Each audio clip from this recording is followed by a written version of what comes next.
Today we're going to be looking at measurements. This shape might look fairly familiar. We've already done one drawing of it. Today we're going to draw it again, but we're going to take it to another step. We're going to get dimensions for these cubes. So the first thing that we're going to do is let's talk about what we're looking at and what our cube is going to be. This shape is what we're going to be putting our measurements on the paper for. And we're going to make an assumption here, and we're going to assume that each of these little bitty cubes is 3/4 of an inch squared. That means each and every side is 3/4 of an inch. Alright, so that would make this 3/4 of an inch.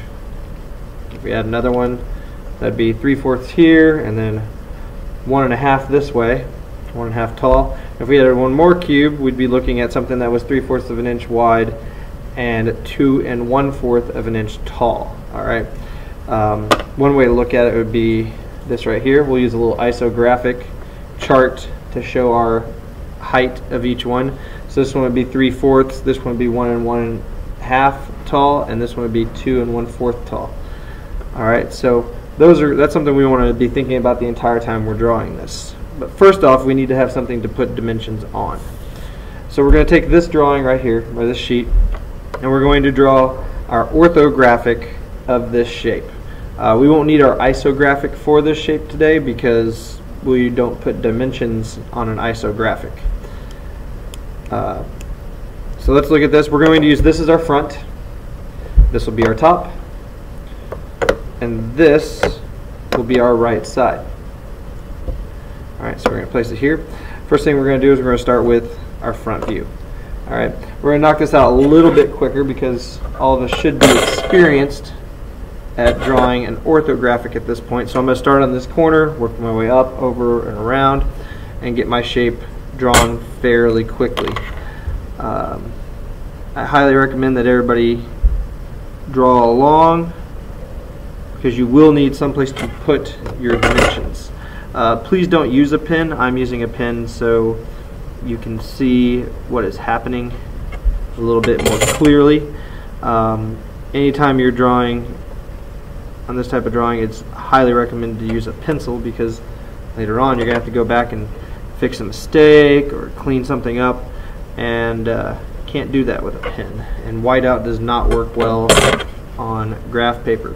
Now you can see I'm using a few tricks that some of you may have picked up while drawing your other drawings, making sure that I use continuous lines because I can know how certain lines will continue forward.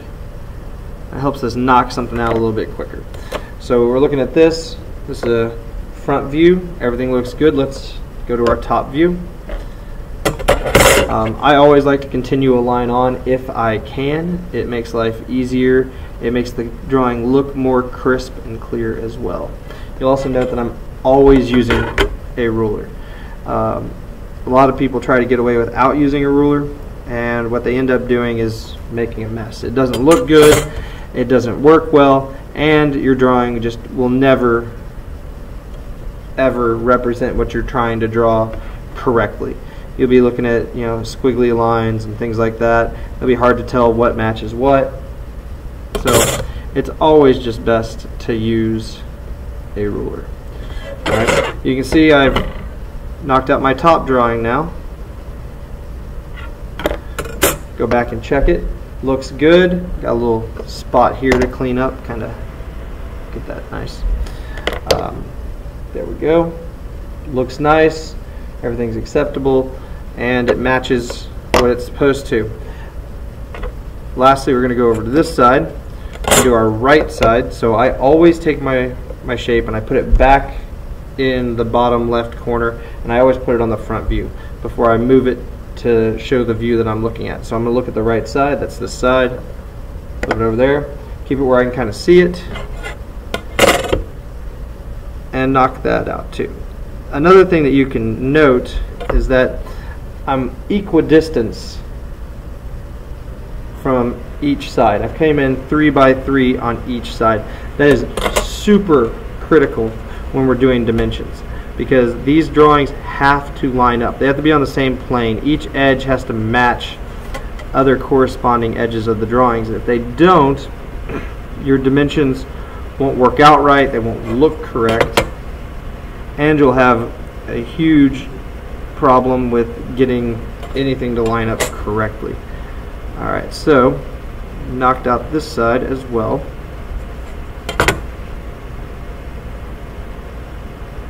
There we go. Now, we've got our orthographic drawings. All of us should know how to do this. Now, I'm going to switch from my pen to a pencil now. Alright, because we're going to need guidelines. Now, a lot of students have a really bad habit of drawing these very, very thick lines for their guidelines. When you do that, you can't tell which line is your drawings line and which line is from something else. So, one thing that we're going to do is we're going to look at a drawing that I've prepared ahead of time and see if we can kind of see how a line should look. Alright, you can see I have another drawing sitting here, and now this one, a little bit more complex. It's actually this shape right here. If we look at it, let's see if we can get our front view. That would be our front view. You can see it's much more complex. There's going to be another video for this one if you haven't already done it. But now let's look at our dimension lines. So we've got dimension lines and guidelines. First thing we're going to want to do is guidelines. So you'll note that this is all in pencil. I'm taking my straight edge, I'm keeping it nice and even, and now what I'm going to do is I'm going to do a light line. It's not much. You can barely see it, but you can see that this is much darker than this line. Okay, and for this particular drawing, there will be a lot of guidelines. You can guideline from almost any portion of the drawing. You're trying to connect portions of the front, right, and top view so that it's something that you can see. So this is a few examples of some guidelines that you can see. Now, this is nowhere near all the guidelines for this particular drawing, but you can see there's definitely a difference in the thickness of the line, how dark it is, and these lines could not be confused as part of the drawing. Alright, so that's a very big key. If anything, I'd say this line right here might be even a little too dark. I might have to come back in and give it a little bit of an erase so that it's something a little bit lighter. That is very important. But let's go back to our drawing for today. We're going to add some guidelines. Now you want to guideline anywhere where the drawing has a change, anywhere where there's something that bumps out, and you want it to connect to the opposite portion of the drawing. So if you have the front, the right, and the top, you're going to want to make sure that it's something that would correspond to both sides. So like the bottom of this shape, if we look at this here, this plane, and if I flip it to the right side, and this plane, they're the same plane, they're the same portion of the drawing. So they're connected, and we would want a guideline in between them. Alright, guidelines are very important for whenever we get to our dimensions. Alright, so I'm going to put one there. I'm going to place one here, and place one here. Now you gotta remember, this is so when you're looking at a drawing, you can really tell what planes are connected, what sides are the same, and where there are major changes in the drawing. It really connects your three separate pictures and makes them one picture. It makes them one drawing. Alright, so you can see I've got some here. The guidelines are crossing, and everything looks really good. So now what we're going to do is we're going to start working our way around the drawing, and your goal is to represent each and every portion of the drawing, each and every dimension as best as possible. Now, we know that this height here, from here to here, is the same here and here, as well as from here to here, which is this spot right here. So I only need one dimension on this side, and it'll tell me the dimension over here.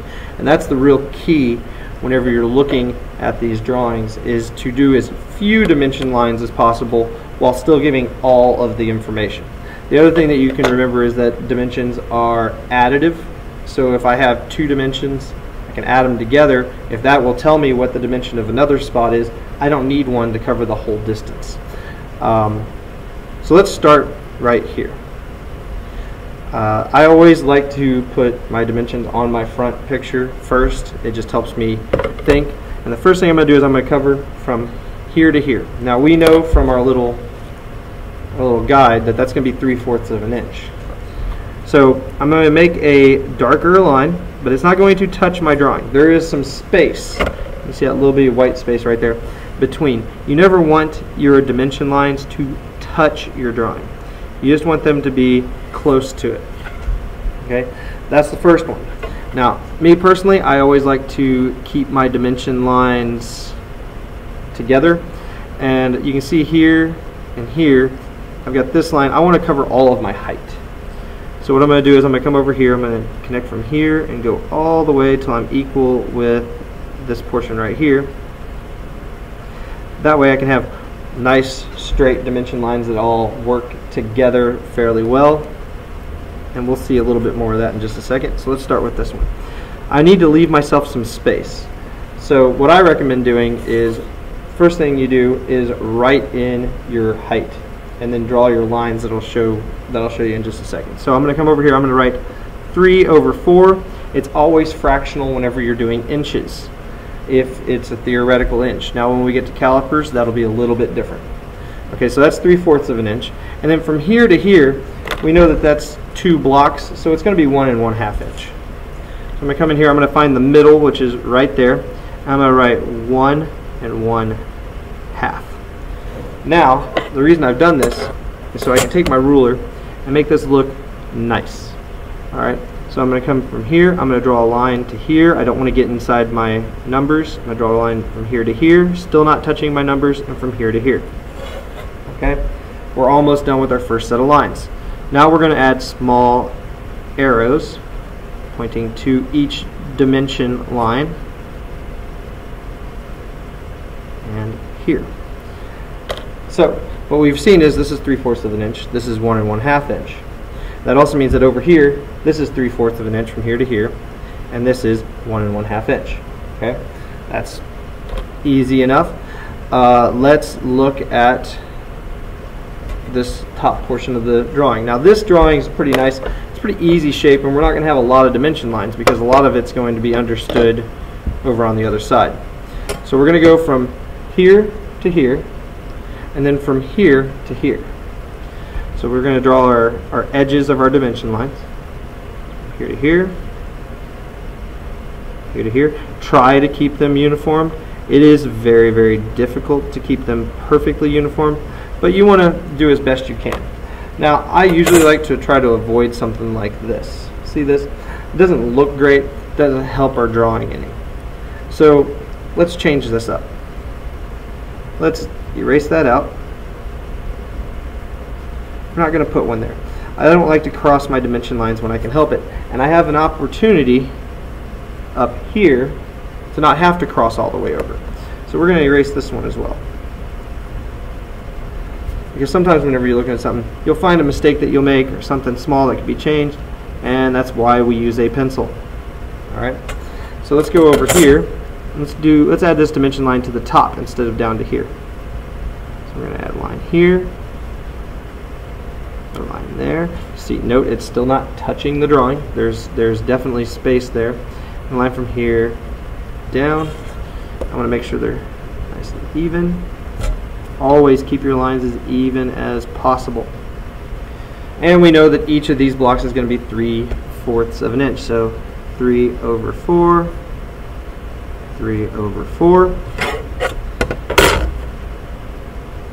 We're going to go from here to here, here to here, here to here. And then we'll draw our arrows.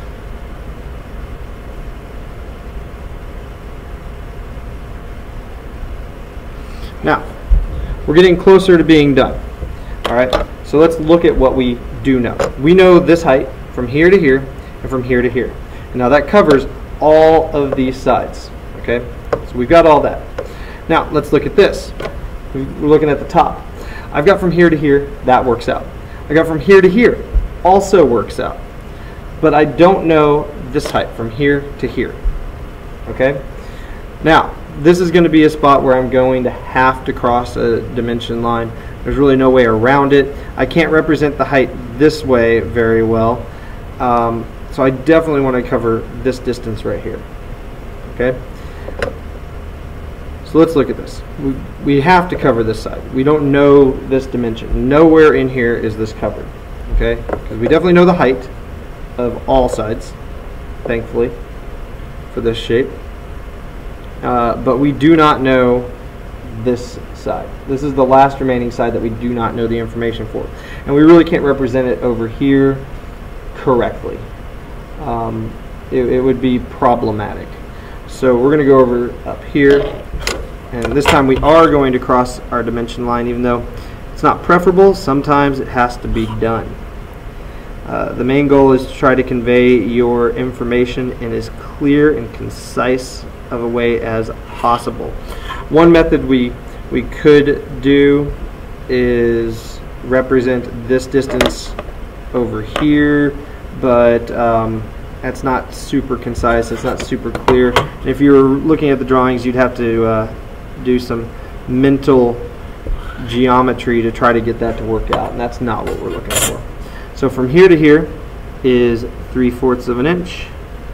From here to here is 3/4 of an inch. Okay? I'm going to draw a line from here to here, from here to here, and from here to here, and do our little arrows. Okay? Now notice how my arrows are not huge, they're not big, and I'm taking my time. I'm not really like just throwing an arrow on it. Okay? Now, let's look at where we don't need dimensions. We're going to double check. We got our height, everything's good. I know that if I take 1 1/2 inch and 3/4 of an inch and I add them together, it's going to be 2 1/4 inches. So I don't need to do the whole distance because I'm doing this part and this part. Same thing with here, 3/4 of an inch plus 3/4 of an inch is going to be 1 1/2. Same thing on this side. You also note that I didn't even have to put any dimensions over on this side. Now once I finish with this, the very last thing that I would do with my drawing is throw on my isographic, try to get it in there as nice and neat as possible, tape it in or glue it in, and that is one complete drawing. You'll notice that I didn't write front, right, or top over here. The other thing I would want to do is I'd probably want to put a title, my name, the date. I'd want to fill in all of my information that is pertinent to me so I know it's from me. But you can see there's some of the tricks that you've used to keep track of your drawings so far you might want to have to drop to the wayside. I'm definitely not going to color in my sides because that would make it very unprofessional. But this right here, with this drawing, somebody should be able to take a bunch of cubes and build an exact replica of what I have just with these 4 sets of drawings. The isographic, the right, the front, and the top, combined together with the dimensions and my dimension lines should be able to inform me of how to correctly build my shape, which is what the end goal of any drawing is.